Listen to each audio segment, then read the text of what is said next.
ಶೀರ್ಷಿಕೆ ತುಂಬ ಹಿಡಿಸ್ತು. ಇತ್ತೀಚಿನ ದಿನಗಳಲ್ಲಿ ನಾವು ಶೀರ್ಷಿಕೆ ನೋಡ್ತಾ ಇದ್ದೀವಿ. ಆ ಟೈಟ್ಲನ್ನ ನೋಡಕ್ಕೆ, ಓದಕ್ಕೆ, ಹೇಳಕ್ಕೆ ಅಸಹ್ಯ ಆಗುತ್ತೆ ಅಂತ ಟೈಟ್ಲ್ಗಳು ಬರ್ತಾ ಇದೆ. ಅದೇ ಇದು ಒಳ್ಳೆ ಟೈಟ್ಲ್, ಒಳ್ಳೆ ಒಂದು ಶೀರ್ಷಿಕೆಯನ್ನ ಯತಿರಾಜ್ ಅವರು ಇಟ್ಟಿದ್ದಾರೆ. ಅದಕ್ಕೆ ಅವರಿಗೆ ಧನ್ಯವಾದ ಹೇಳ್ತೀನಿ. ವಿಶೇಷವಾಗಿ ನನ್ನನ್ನು ದೂರವಾಣಿ ಮುಖಾಂತರ ಕರೆದು ವಿಶೇಷವಾಗಿ ದೂರವಾಣಿ ಮುಖಾಂತರ ಕರೆದ್ರು. ನಾನು ಎರಡು ಮಾತಾಡ್ಲೇ ಇಲ್ಲ, ಬರ್ತೀನಿ ಅಂತ ಹೇಳಿದೆ. ಯಾಕೆ ಅಂತ ಹೇಳಿದ್ರೆ ಅದಕ್ಕೆ ಕಾರಣ ಇದೆ.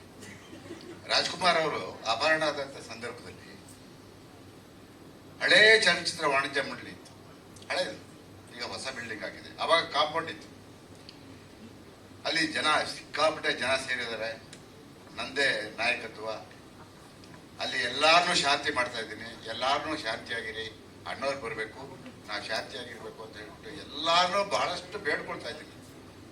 ಇವರು ಕಾಂಪೌಂಡ್ ನಲ್ಲಿ ಕೂತ್ಕೊಂಡು ನನಗೆ ಅವಾಜ್ ಆಗ್ತಾವ್ರೆ, ರೇ ಏನ್ ಧೈರ್ಯ ಇಲ್ಲ ನಿಮ್ಗೆ, ಬನ್ರಿ ರೋಡ್ಗೆ ಹೋಗೋಣ, ಹೊಡೆಯೋಣ, ಇದ್ ಮಾಡೋಣ, ಚಿಂತೆ ಮಾಡೋಣ ಅಂತ ಹೇಳ್ಬಿಟ್ಟು ನಾನು ಹೇಳಿದೆ. ನನಗೂ ಅಷ್ಟೇ ಇತ್ತು, ಆದ್ರೆ ಸಮಯ ಸಂದರ್ಭ, ನಾನು ರಾಜ್ಕುಮಾರ್ ಹೊರಗಡೆ ಬರ್ಬೇಕಲ್ಲ ಅಂತ ಇವ್ರನ್ನ ಸಮಾಧಾನ ಮಾಡಿದೆ. ಹೌದು, ಇವತ್ತು ನನಗೆ ನೆನಪಾಗ್ತಾ ಇದೆ, ಅವತ್ತಿಂದ ಸ್ನೇಹಿತರು. ಹಾಗಾಗಿ ಇವತ್ತು ಬಂದಿದ್ದೀನಿ. 6ನೇ ಚಿತ್ರ ಮಾಡಿದ್ದಾರೆ. ನಿಜವಾಗಿ ನನಗೆ ಬಹಳ ಖುಷಿ ಆಯಿತು.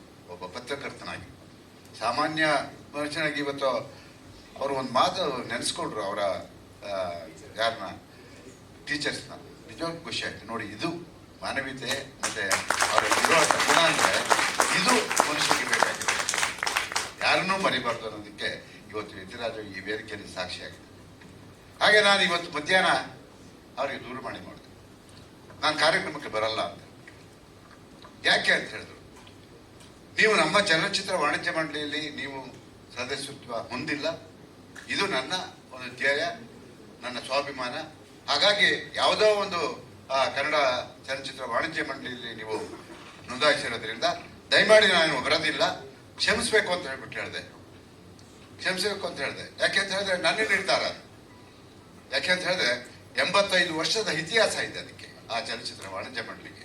ರಾಜ್ಕುಮಾರ್ ಅವರು, ವಿಷ್ಣುವರ್ಧನ್ ಅಂತ, ಅಂಬರೀಷ್ ಅಂತ ಒಂದು ಬಂದು ಆ ನೆಲದಲ್ಲಿ ಸ್ಪರ್ಶ ಮಾಡಿದ್ದಾರೆ. ಆ ಒಂದು 85 ವರ್ಷ ಇತಿಹಾಸ ಇದೆ. ಯಾರೋ ಮೊನ್ನೆ ಬಂದು ಒಂದು ವಾಣಿಜ್ಯ ಮಂಡಳಿ ಮಾಡಿಕೊಂಡು ಇವತ್ತು ಇಡೀ ಇಂಡಸ್ಟ್ರಿಗೆ ಕೆಟ್ಟ ಹೆಸರನ್ನ ತರುವಂತ ಕೆಲಸ ಮಾಡ್ತಾ ಇದ್ದಾರೆ.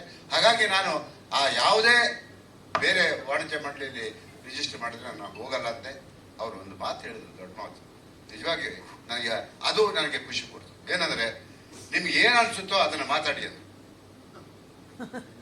ನಿಮ್ಗೆ ಅದೇ ಅನ್ಸಿದ್ರೆ ಮಾತಾಡಿ ಅಂತ. ಅದು ಮನುಷ್ಯನಿಗೆ ಬೇಕು. ನೋಡಿ, ಅವರು ಹೆಂಗೆ ನನ್ನನ್ನು ಕರ್ಸ್ಕೊಂಡ್ರು ಅಂತ ಹೇಳಿದ್ರೆ, ಈ ವೇದಿಕೆಯಲ್ಲೇ ನೀವು ಮಾತಾಡ್ಬಿಟ್ಟು ಹೇಳಿ ಅಂತ ಹೇಳ್ಬಿಟ್ಟು ಹೇಳಿದ್ರು. ಆದ್ರೆ ಯಾವ ವಾಣಿಜ್ಯ ಮಂಡಳಿ ಎಂತೆಂಥವ್ರು ಕಟ್ಟಿದ್ದಾರೆ ಅದನ್ನೆಲ್ಲವನ್ನ ನಾವು ಅರ್ಥ ಮಾಡ್ಕೋಬೇಕು. ದಯಮಾಡಿ ಏನೋ 5,000ಕ್ಕೆ 10,000ಕ್ಕೆ ರಿಜಿಸ್ಟರ್ ಮಾಡ್ಕೊಡ್ತಾರೆ ಅಂತ ಹೇಳಿದ್ರೆ ಅಲ್ಲಿಗೆ ಮುಗೀತು. ಅವರ ಮುಂದಿನ ದಿನಗಳನ್ನ ಯಾವ ರೀತಿ ಅವರು ನೆನೆಸ್ಕೋಬೇಕು. ಇವತ್ತು ಆ ಚಲನಚಿತ್ರ ವಾಣಿಜ್ಯ ಮಂಡಳಿಯಲ್ಲಿ ಏನಾದರೂ ಅವರು ಸದಸ್ಯತ್ವ ಹೊಂದಿ ಅವರು ಬಂದರೆ ಅವ್ರಿಗೆ ಎಷ್ಟೆಷ್ಟು ಅನುಕೂಲ ಇದೆ ಅನ್ನೋದನ್ನ ನಾನು ಇಲ್ಲಿ ಹೇಳಬೇಕಾಗಿಲ್ಲ. ಅದು ಏನೋ ಗರ್ವ ಅಂತ ಅನ್ಕೋಬಹುದು, ಆದರೆ ಅದರಿಂದ ಬಹಳಷ್ಟು ಪ್ರಯೋಜನ ಇದೆ, ಬಹಳಷ್ಟು ಸಹಾಯ ಚಲನಚಿತ್ರ ವಾಣಿಜ್ಯ ಮಂಡಳಿಯಿಂದ ಆಗ್ತಾ ಇದೆ. ಏನಾಗಲಿ, ವಿಷಯಕ್ಕೆ ಬರೋಣ. ಯತಿರಾಜ್, ನಿಮ್ಮನ್ನ ಬಹಳಷ್ಟು ಜನ ನಮಗೆ, ವಿಶೇಷವಾಗಿ ಸುಂದರ್ಶ್ರೀ ಅವರು, ಯಾಕೆ ಅಂತ ಹೇಳಿದ್ರೆ ಬಹಳ ದೊಡ್ಡ ನಟಿ. ಅಂತ ನಟಿನ ನೀವು ಸಿನಿಮಾದಲ್ಲಿ ಹಾಕೊಂಡು, ನಾನು ಬಂದು ಕೂತ್ಕೊಂಡ ತಕ್ಷಣ ಈ ಹೆಣ್ಮಗಳು ಹೀರೋಯಿನ್ ಬಂದಿದ್ರು, ಭವಿಷ್ಯ ಚೆನ್ನಾಗಿದೆ ಅಮ್ಮ, ಚೆನ್ನಾಗಿ ಮುಂದುವರಿ ಅಂತ ಹೇಳ್ಬಿಟ್ಟು ಹೇಳಿದೆ. ಯಾಕೆ ಅಂತ ಹೇಳಿದ್ರೆ ಅವ್ರು ನೋಡಿದ ತಕ್ಷಣ ಗೊತ್ತಾಯ್ತು, ಆ ಒಂದು ಶೀರ್ಷಿಕೆಗಳನ್ನ ಮತ್ತೆ ಇದನ್ನ ನೋಡ್ತಾ ಇದ್ದಾಗಲೇ ಗೊತ್ತಾಯ್ತು ನನಗೆ ಒಳ್ಳೆ ಭವಿಷ್ಯ ಇದೆ ಅಂತ. ಈಗಾಗಲೇ ನಾಯಕ ಕೇಳ್ಕೊಂಡಿದ್ದೇನೆ, ನಮ್ಮೂರ್ ಕಡೆ ಅವರ ಮೈಸೂರು, ನಂದೇ ಮೈಸೂರಲ್ಲ. ಹಾಗಾಗಿ ಇವತ್ತು ನಿಜವಾಗಿ ಅವ್ರು ಏನೇ ಮಾಡಿರಲಿ, ನನಗೆ ಇತ್ತೀಚಿನ ದಿನಗಳಲ್ಲಿ ಕನ್ನಡ ಚಿತ್ರಗಳ ಪರಿಸ್ಥಿತಿಯನ್ನು ನೋಡ್ತಾ ಇದ್ರೆ ಬಹಳಷ್ಟು ನೋವಾಗ್ತಾ ಇದೆ. ಯಾಕೆ ಈ ಮಾತನ್ನು ಹೇಳ್ತಾ ಇದ್ದೀನಿ ಅಂತ ಹೇಳಿದ್ರೆ, ಇತ್ತೀಚಿನ ಸಣ್ಣ ಚಿತ್ರಗಳು ಬರ್ತಾ ಇದ್ದಾವಲ್ಲ, ಅದೇ ಇವತ್ತು ಇಂಡಸ್ಟ್ರಿನ ಉಳಿಸಿರೋದು. ದೊಡ್ಡ ಚಿತ್ರದಿಂದ ಇಂಡಸ್ಟ್ರಿ ಉಳಿದಿದೆ ಅನ್ಕೋಬೇಡಿ ಯಾರುವೆ. ಚಿಕ್ಕ ಚಿತ್ರಗಳಿಂದನೇ ಇವತ್ತು ಇಂಡಸ್ಟ್ರಿ ಉಳಿದಿರೋದು. ದೊಡ್ಡವರು 2 ವರ್ಷ 3 ವರ್ಷ 4 ವರ್ಷದ ಪರಿಚಯ ಮಾಡಿದ್ರು. ಆದ್ರೆ ಇವರು ಇಲ್ದೇ ಇದ್ರೆ ನಮ್ಮ ಸಿನಿಮಾ ಚಿತ್ರರಂಗ ಇರ್ತಿರ್ಲಿಲ್ಲ. ಅಂತಹ ಒಂದು ಪರಿಸ್ಥಿತಿ ಕರ್ನಾಟಕದಲ್ಲಿ ನಿರ್ಮಾಣ ಆಗಿದೆ. ಹಾಗಾಗಿ ಇವತ್ತು ಯಾವುದೇ ಧೈರ್ಯವಾಗಿ ನನಗೆ ಎತ್ತರ ಧೈರ್ಯ ನೋಡಿದ್ರೆ ಬಹಳ ನನಗೆ ಖುಷಿ ಆಗುತ್ತೆ. ಯಾಕೆಂತೇಳಿ ಬೇಕಾದ ಒಬ್ಬ ಕನ್ನಡಿಗನಿಗೆ ಅದು ಇರಬೇಕು, ಅದು ಇರಬೇಕು, ಜೊತೆಗೆ ಸ್ವಾಭಿಮಾನ ಇರಬೇಕು. ಆ ಎರಡನ್ನೂ ಕೂಡ ನಾನು ಎತ್ತರಾಜಲ್ಲಿ ಕಂಡಿದ್ದೀನಿ. ಈಗ ಬಹಳಷ್ಟು ಜನ ಕಲಾವಿದರು ಹೇಳಿದ್ರು, ಸೆಟ್ಟಿಗೆ ಬಂದರೆ ಹೆಂಗಿರ್ತಾರೆ, ತೆರೆ ಮರೆಯಲ್ಲಿ ಹೆಂಗಿರ್ತಾರೆ ಅಂತ ಹೇಳ್ಬಿಟ್ಟು, ಅದು ಬೇಕು. ಹಾಗಾಗಿ ಇವತ್ತು ನಾನು ಸುಮಾರು 45 ವರ್ಷಗಳಿಂದ ಚಿತ್ರರಂಗದಲ್ಲಿ ನನ್ನ ಹೋರಾಟದಲ್ಲಿ ಎಲ್ಲರನ್ನೂ ನೋಡ್ಕೊಂಡು ಬಂದಿದ್ದೀನಿ. ಹಾಗಾಗಿ ಇವತ್ತು ನೀವು ನಾಯಕ ನಟನಿಗೆ ಒಳ್ಳೆ ಮಾತನ್ನು ಹೇಳಿದ್ರಿ, ಆ ಥರ ಬಿಡಬೇಡ, ಸಮಯ ಬರಬೇಕು ಅಂತ ಅಲ್ವಾ. ಎಲ್ಲದಕ್ಕೂ ಸಮಯ ಬರುತ್ತೆ, ಆ ಸಮಯದಲ್ಲಿ ಏನೇನಾಗಬೇಕು ಅದು ಹಾಗೆ ಆಗುತ್ತೆ. ಅದರಿಂದ ಧೈರ್ಯವಾಗಿ ನೀವು ನಿಮ್ಮ ಏನೋ ಒಂದು ಚಿತ್ರ ಏನೋ ಒಂದು ಸ್ವಲ್ಪ ಹೆಚ್ಚು ಕಮ್ಮಿ ಆಯಿತು ಅಥವಾ ಇನ್ನೊಂದು, ಅದಕ್ಕೆಲ್ಲ ತಲೆ ಕೆಡಿಸ್ಕೋಬೇಡಿ. ಯಾಕೆಂದರೆ ಭವಿಷ್ಯ ಬಹಳ ಮುಖ್ಯ. ಹಾಗಾಗಿ ಇವತ್ತು ಈ ಚಿತ್ರ ನಾವೆಲ್ಲರೂ ಸೇರಿ ಗೆಲ್ಸೋಂಥ ಕೆಲಸ ಮಾಡಿ.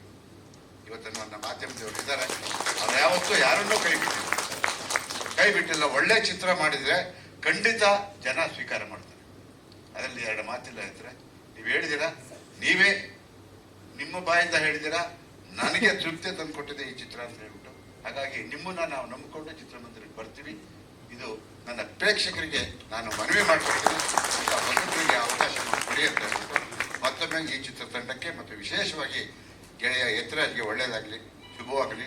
ಇವತ್ತು ನಿರ್ಮಾಪಕರು ಬಂದಿಲ್ಲ, ಅವರೂ ಕೂಡ ಒಳ್ಳೆಯದಾಗಲಿ.